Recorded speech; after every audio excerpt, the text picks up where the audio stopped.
Color cups. This is a cream foundation made with a mineral oil base. It's highly pigmented, so it allows you to blend your colors together. It's also sweat resistant, and it is available in a single application or a tricolor palette. To apply, you simply load up your applicator sponge or brush and transfer to the skin. And to get a buildup of the product, you simply pat it on. If you want to make it more translucent, you pull it away. But right now we're going to build it up so you get a nice solid color.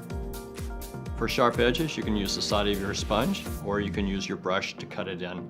What you have to remember is that this is always going to transfer off, so we do need to set it with powder when you're finished. To set any cream makeup, you need to use a color set powder, which is a neutral set, which will go on every color, and then you need to apply it with a powder puff.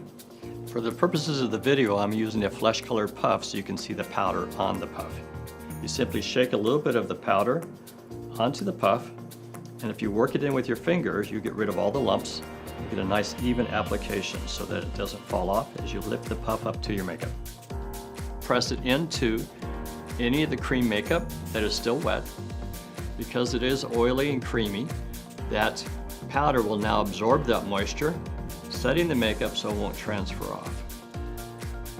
Reapply until it doesn't take any more, and you'll see the color come back through it, and when it does, it's absorbed all the moisture it needs to. You can now go over with your second color over the top of this, or cut into the next color and just repeat the process with each color you have on the color cup.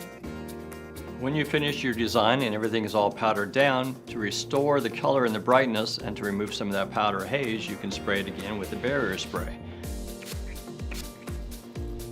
Give it about 10 seconds to dry, and then your design is finished.